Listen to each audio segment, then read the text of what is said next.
Hello, good afternoon. Coming to you from Natural Balance. Well, I guess I'm in a state. Now, first of all, I'm trying a new microphone here. Could you tell me if you're hearing me clearly? Could somebody tell me if I'm being heard clearly?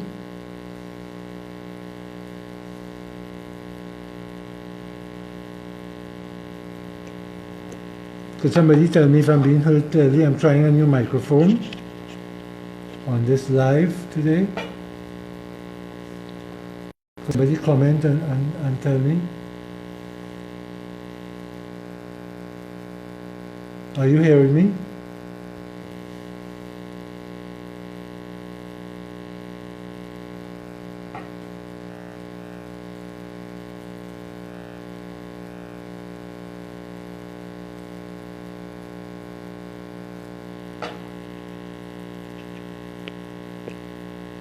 Hello, is anybody able to comment and tell me if you're hearing me okay?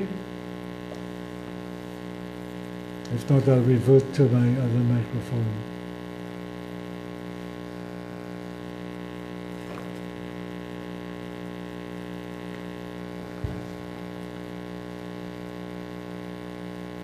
I have a constant buzz in the background.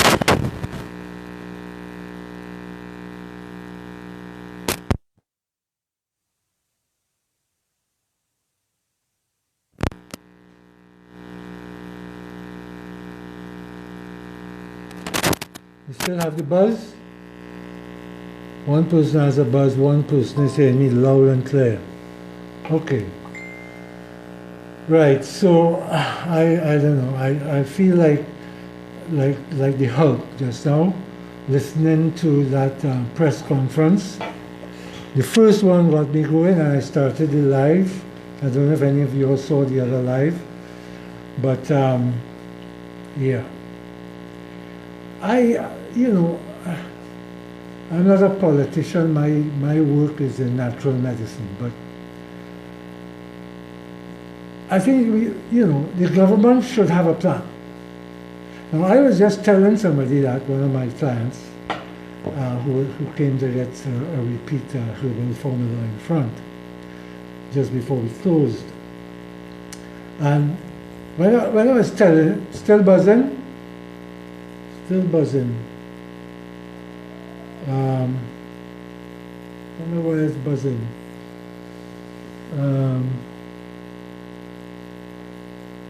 Okay. So I'm back to the phone microphone, and you'll let me know if that's still buzzing, and if it's clear enough, right? Because the phone really wasn't made for people to talk so far away. So I was trying the microphone. Yeah. So, I was telling this patient of mine that the government needs to have a plan.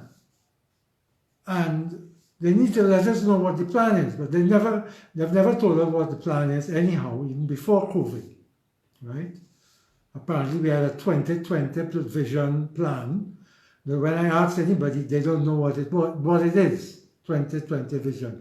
Nobody could tell me what that is, so then how can all of us work towards that? How can we all work as a team towards a united vision? We can't.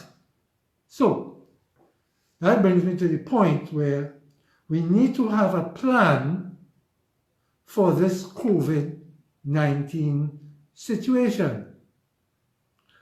And the plan can be every day you just take another step backwards or forwards or whatever you want to call it, and follow the rest of the world.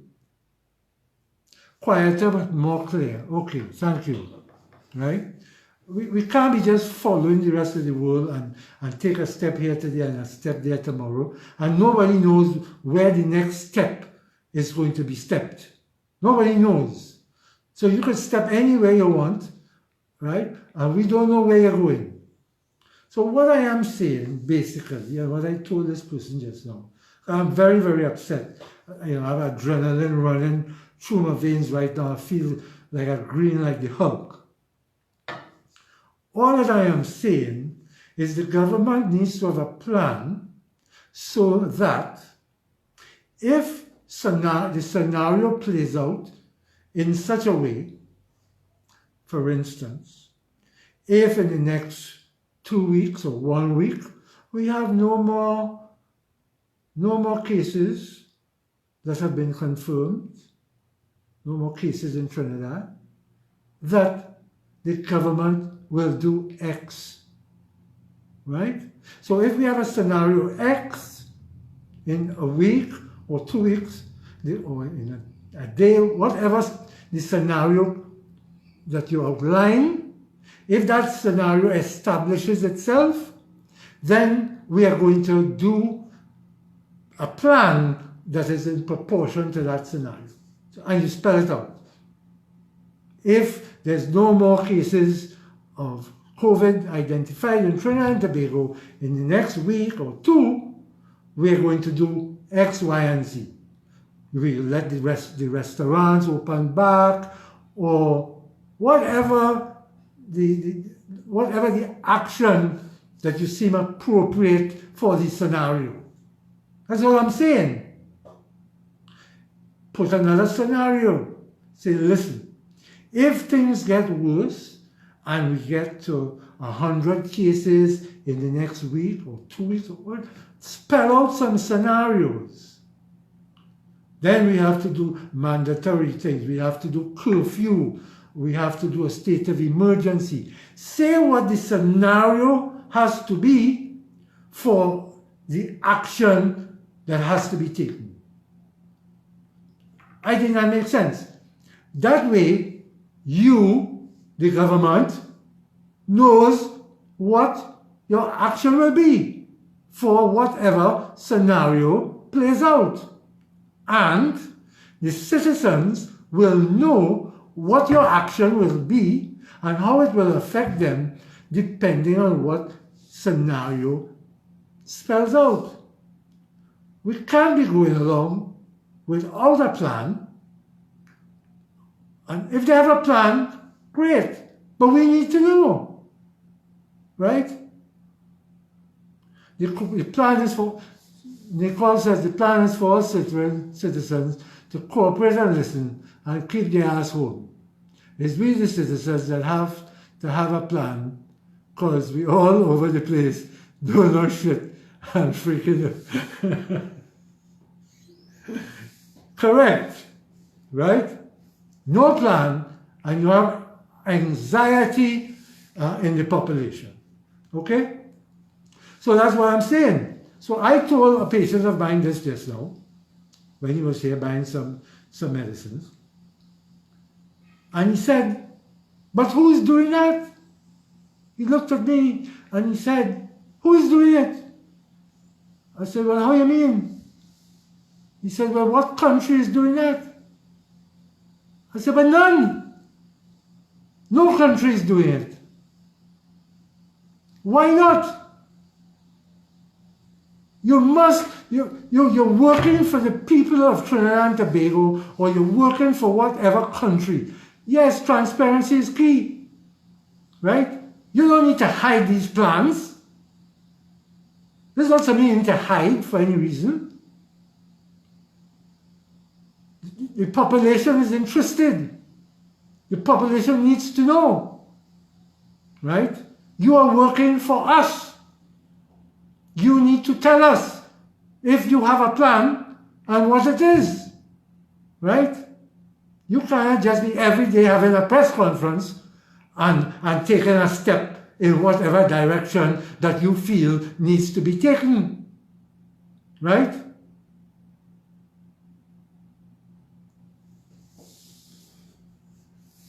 We have no food security in Trinidad and Tobago.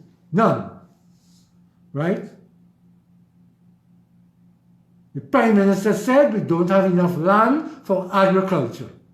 And that is why he's not focusing on it. If we can export anxiety, we will be rich.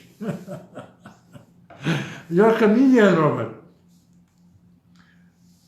So we have no food security.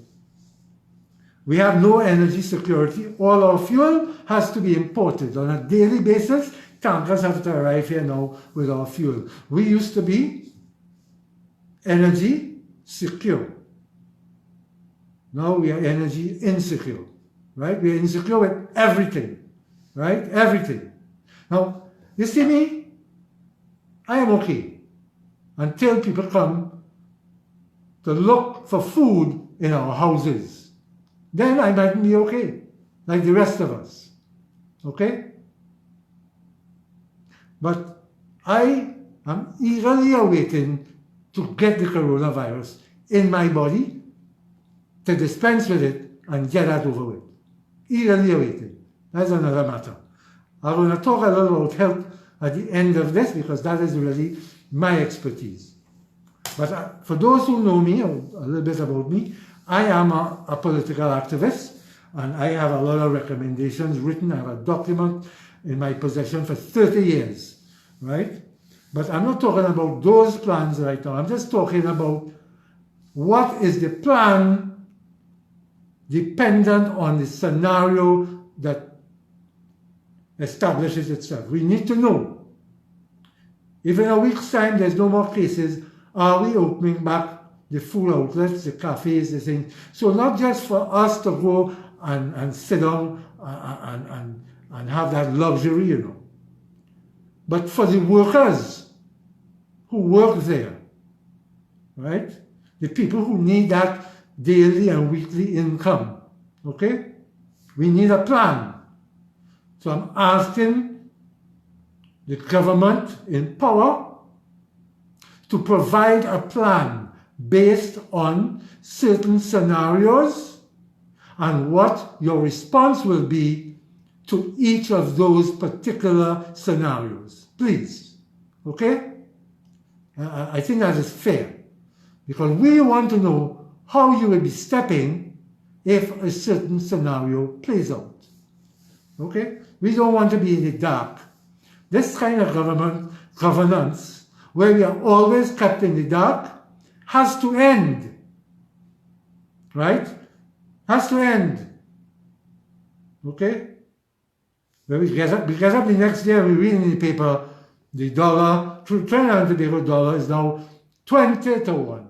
That's what happens, right? I remember that when it was $2.45 to $1 US. The next day we woke up and it was 4.25 to 1. That's almost double, right? That is a 100% devaluation of our dollar. The next time it went from 4.25 to I think it was 6.25 or 6.30. Correct me if I'm wrong. Anyway.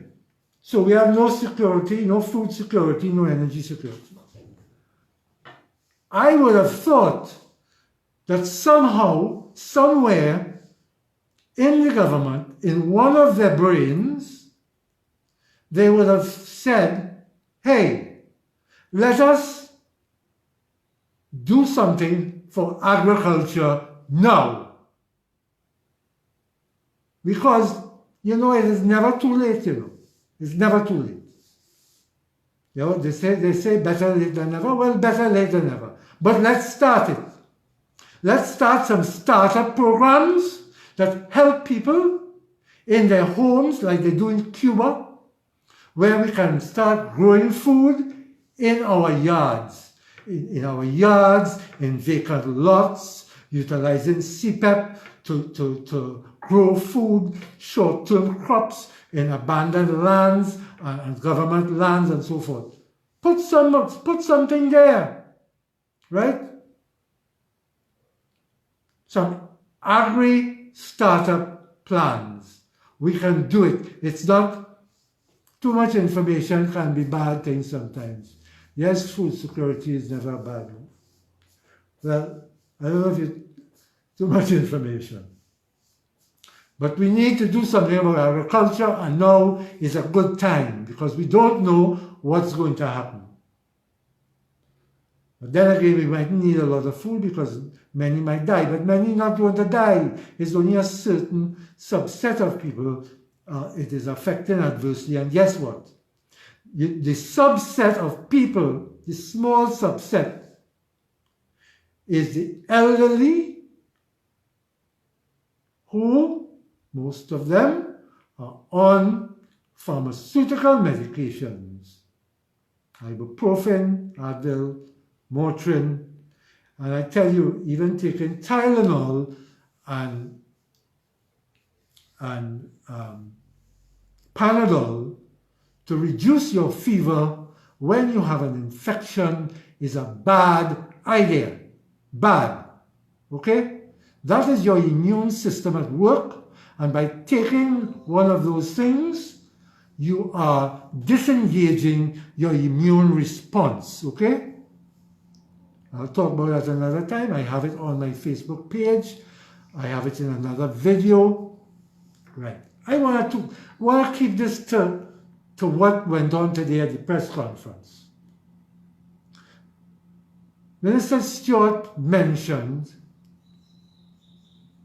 plant provisions and small-term crops. Plant everything, everything. I just planted lime, Portugal, another mango, another avocado, sapodilla, some peppers, bhaji. I just planted all these things. All right, I'm going to plant more. Minister Stewart mentioned travel exemptions. And he said, well, he might allow some travel exemptions, I don't know, here and there. I forget how he put it. Listen, man, you're the Minister of National Security, and if you're in charge of the people coming and going in Trinidad and Tobago, and you're stating that some travel exemptions may be permitted, man, you have to state what would be the criteria for the application of travel exemptions, right? You have to then state what is the procedure for applying for a travel exemption, right? Whether it is health related, somebody is having needs a heart bypass, they're supposed to go to Miami to do it, or whatever the case may be, or they need to go and pick up a loved one somewhere, or somebody is stranded somewhere. We may have people stranded here, we may have our people stranded somewhere else, right? So if there's travel exemptions, state the criteria. Transparency, as Robert said earlier, right? The days for keeping people, the people that put you into office, right? Some people say power. But I didn't put anybody into power, you know, right? We put you into office to serve the people of Trinidad and Tobago, right? And you have to be transparent, right? So if you have the brains and you're the Minister of National Security, you need to state what the criteria is for travel exemptions and the procedure, and you should have that criteria and procedure published in the newspaper and published on your website, the Ministry of National Security's website, under the Passport or Immigration Division, or wherever it's supposed to fall, right? But it can't be willy-nilly that you are going to give an exemption to your friend or your family when they ask you for a little blind. Okay? Right. That done. Moving on. I heard the Finance Minister talking about how we are helping the economy or helping the citizens at this time. Right? Good ideas. You see, everybody has good ideas. Landowners can lease their land for agriculture. Oh, they'll be happy to give it. they might be happy to give it and say, come guys, come and grow something here. With the Ministry of Agriculture providing the data, right? We need data. What can grow on this land? What is ideally suited to grow on this land? And what you need to grow it. Information. People need information, right? People need to know how much money are going to make if I grow a half an acre of tomatoes. How much I will make if I grow okras, right? Is there a glut of tomatoes? Should I not grow tomatoes at this time? Maybe I should grow okras, right? That is what the government needs to be, a facilitator. Government don't need to be in no business. Every business they're in fails. There's no business they're in making money, right? None, okay? The Minister of Finance wants to talk about Carl. You're talking about Carl having to shut down now, and you're talking about it made money in the first quarter of last year, some stupidness, right? Behave yourself, man. Right? That Minister of Finance says that he's going to allocate money for hoteliers to upgrade their hotels. Now tell me, is that a response for this situation we have at hand? Is that a response? You're giving money to hoteliers to upgrade their hotels? I don't understand. I don't understand. How is that helping the persons who are being laid off because there is no work for them in the hotels, there's no work for them in the cafes, there's no work for them in the bars, and so forth. Right? How is that helping them? You need to be precise in where you target your finances, Mr. Finance Minister.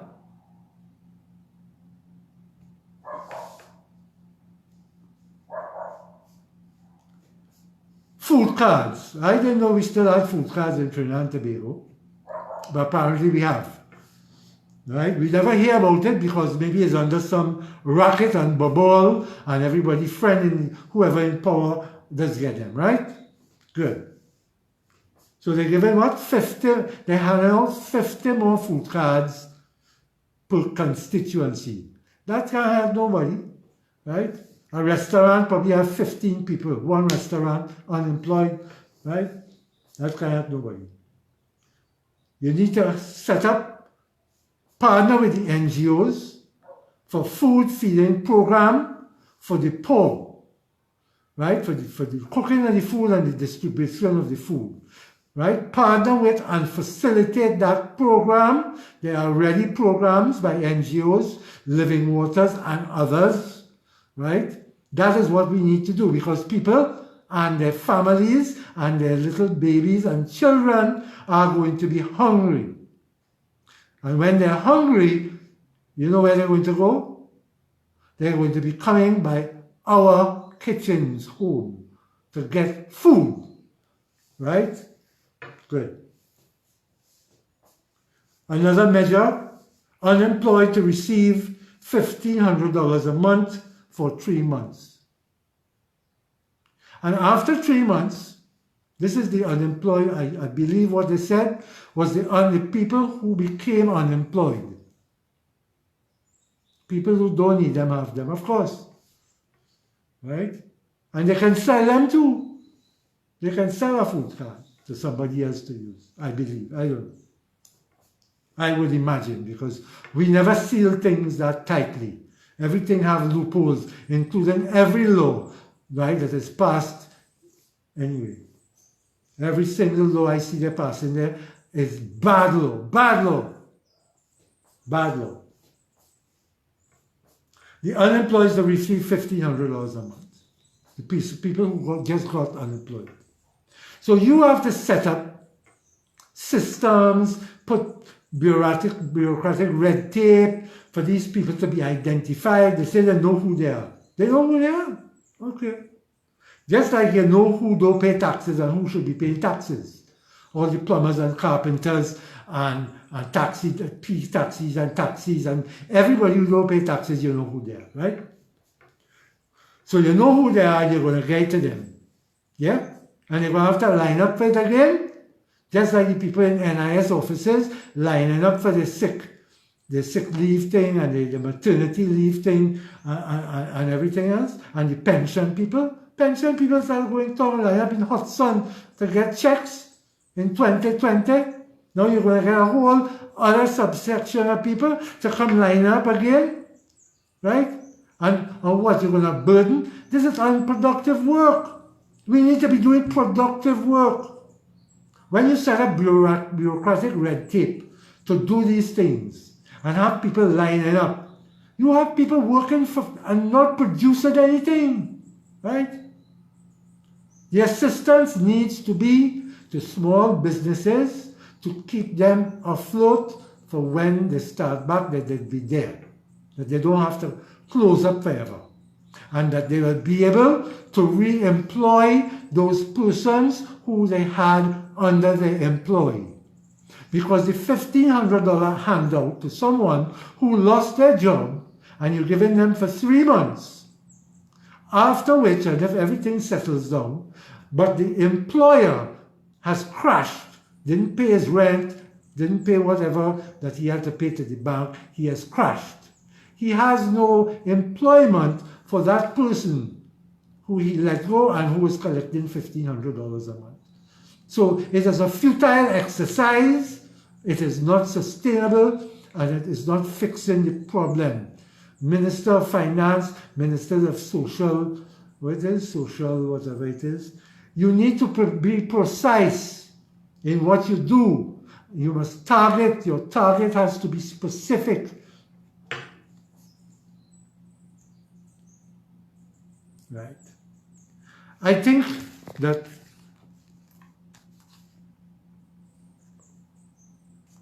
I'm going to talk a little bit about the drugs that they're giving people and what people need to understand. Because, let me tell you, we all going to get COVID-19. Everybody. I'm waiting to get mine so I can get it over with. Right? We all going to get it.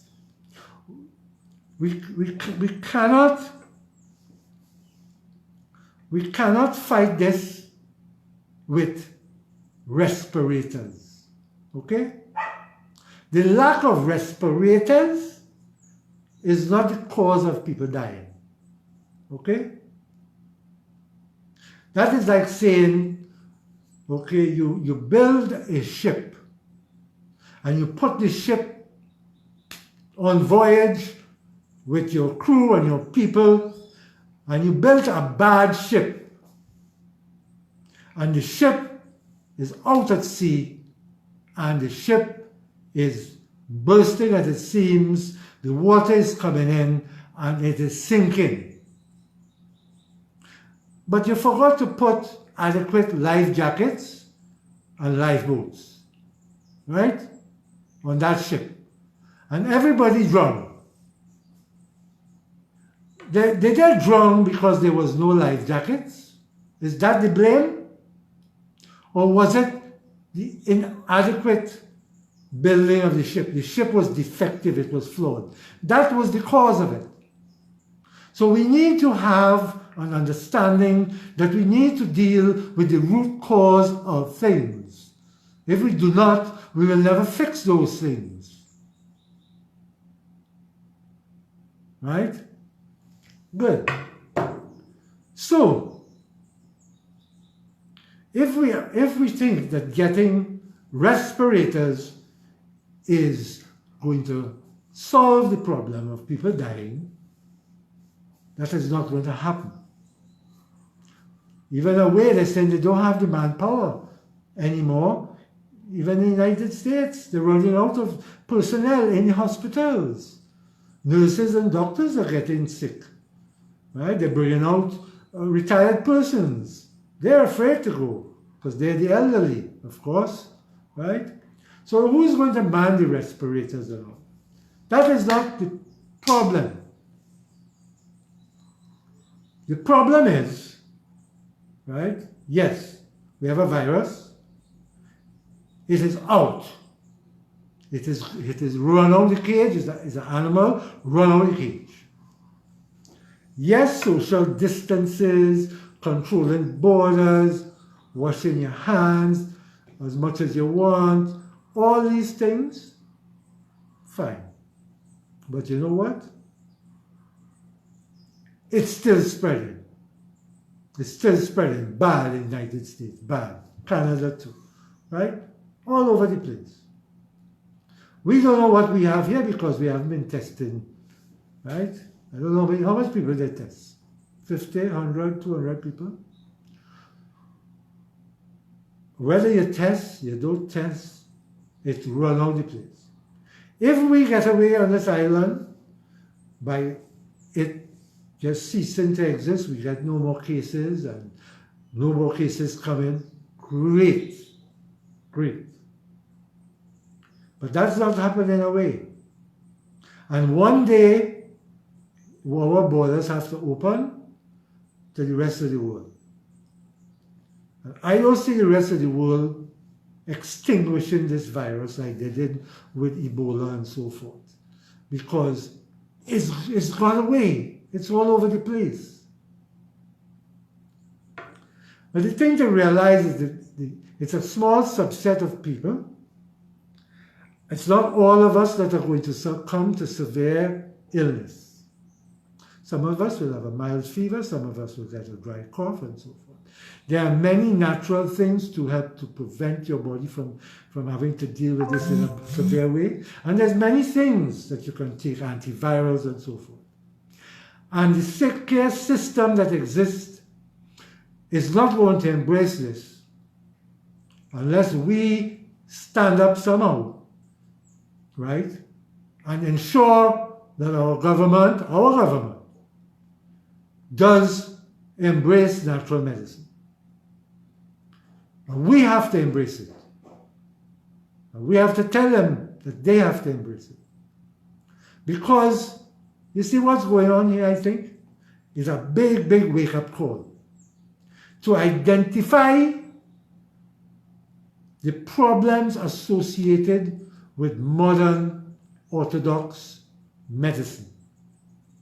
Modern Orthodox medicine does not have any regard for your systemic value, for your immune system value. There's no pharmaceutical medicine that has any healing potential. There's no pharmaceutical product that heals any organ or system in your body. Pharmaceutical medicines act by either stimulating something or depressing something. Stimulating action or depressing action. Suppress immunity, it can't even stimulate immunity, so don't even go there, right? So we have to come to the point, and I think this is what is going to bring us to that point of realization. This is like a revelation for mankind, right? This is where we have to understand many, many things in regard to health, right? And how we have been treating with health, right? I'm not bad talking doctors. Doctors go to learn about medicine. And that's what they learn. They learn about medicine, and they learn how the human body works, and how to give, and how disease works, and how to give the human body medicine, right? All the medical schools are funded. If you don't know, all the medical schools are funded by Big Pharma. They are. It's a fact. A doctor told me. He said, when you're in medical school, and you go to a lecture, say on cardiovascular disease, the professor comes in for half an hour, gives you a lecture on what area of cardiovascular disease he's lecturing on. Then he walks out of the room, and then a medical rep comes in and gives you a lecture for another half an hour on the drugs to treat that cardiovascular disease. Right? That's how it works. And you can't blame the doctors. Okay? But they too have to wake up. They have to see the inadequacies of their profession. And in the system in which they operate. And they need to speak out, right? They need to speak out and they need to embrace and look beyond, right? Look beyond the box that they're looking in, right? Need to look out of the box, so to speak. Because natural medicine can deal with this whole COVID thing very, very easily. Very easily. We can protect all the elderly. We can protect them, okay, when they get it. But when they get it, they cannot be on the ibuprofen. The WHO is still adamant that there is not sufficient evidence that ibuprofen is indicated in any complications in the patients with COVID-19, right? There is evidence in the Spanish flu that aspirin was indicated in causing, right, the complications that people got and succumbed to the Spanish flu. They have even named it the aspirin, I think it was the aspirin epidemic, because they realized after that it was the aspirin that caused the deaths. Unlike ibuprofen and these things, aspirin is an anti-inflammatory. And any time you take these anti-inflammatories, it suppresses the immune system.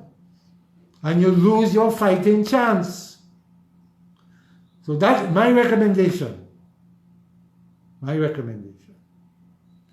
You can close the borders for a little while. You can practice this hygiene thing.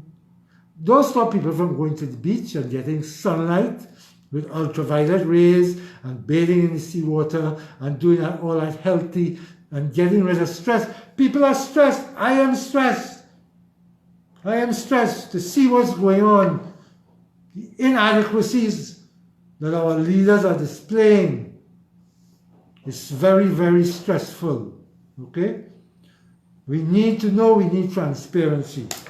Okay? We can tackle this if we embrace natural medicine. We can give our loved ones the vitamins they need, the vitamin C, the vitamin E, all the things for the immune system, beta-carotene, give them nourishing meals, make sure they're off the junk. There are a lot of old people in nursing homes, in people's houses, they give them junk to eat. You know, they give them ice cream, right? They give them junk, okay? This is not a time to eat junk. This is a time to close down all the junk food restaurants. That is what needs to be closed down. Junk food, right? And stop the sales of junk food, even in groceries. Things that are not food, that are being put up for people's consumption. Well, the FDA here and all other places, they give trouble for supplements and the importation and utilization of supplements. When they allow junk foods to be free for everybody to have access to. Okay? That is the pandemic. It's a junk food pandemic, and we have an unhealthy pandemic. And we have a pandemic of people on pharmaceutical drugs for their life. Right? They told you have a chronic disease, right? And you have to take this drug for the rest of your life. Why? A chronic disease is only something that lasts for a longer duration than an acute disease. It doesn't mean it cannot be cured. But modern medicine cannot cure it.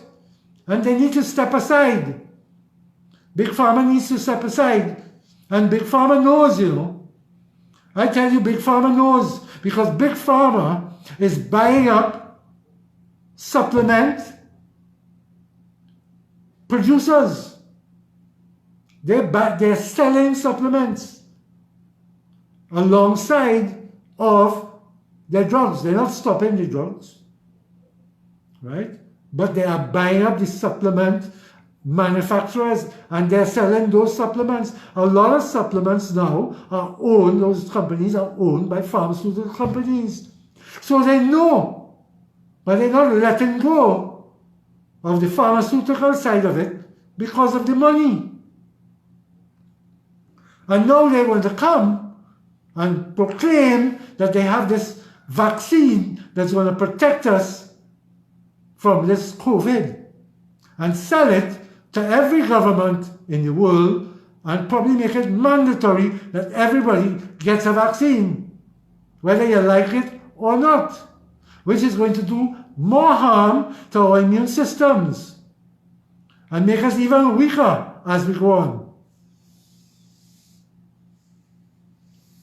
This is not a joke. People, we need to take this seriously.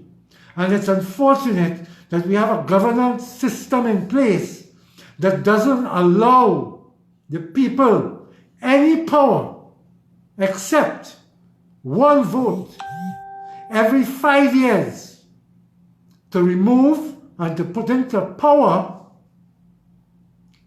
another government or another representative. Right? That system doesn't work for me. That I cannot give up that power. That is all the power I have. A vote every 5 years. That is all the power you give the citizens who empower you. And you do what you want and drive around like a king with big blue lights, and you don't have to wait on lines of traffic, right?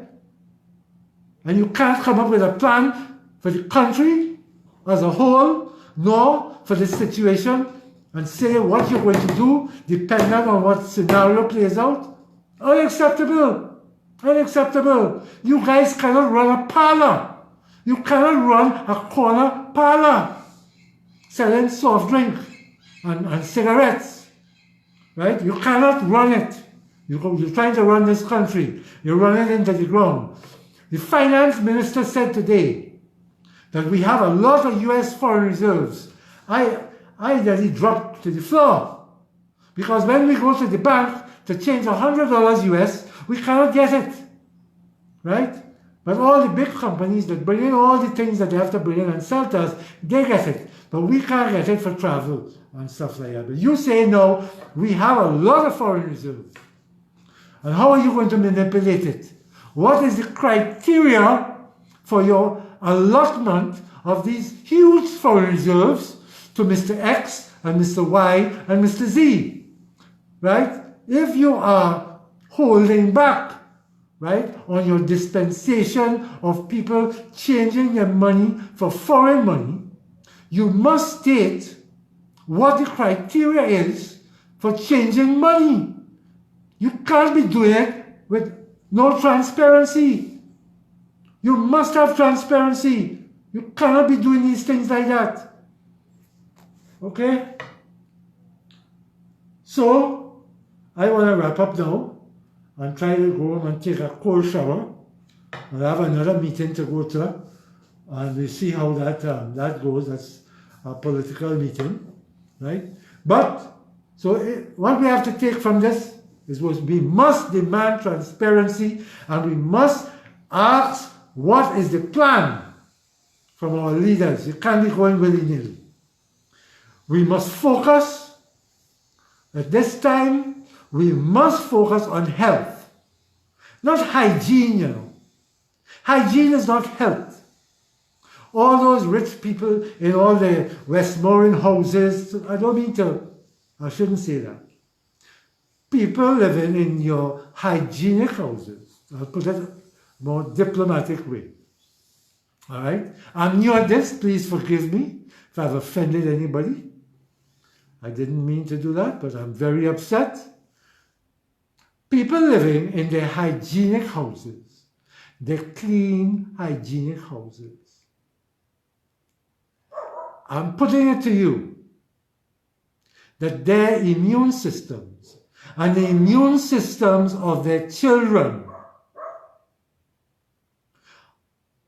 are far more compromised than those people and their children who live in poverty-stricken areas in this country, whose children don't have a tiled driveway to go and ride their bicycle, whose children go outside and play in the dirt yard, right?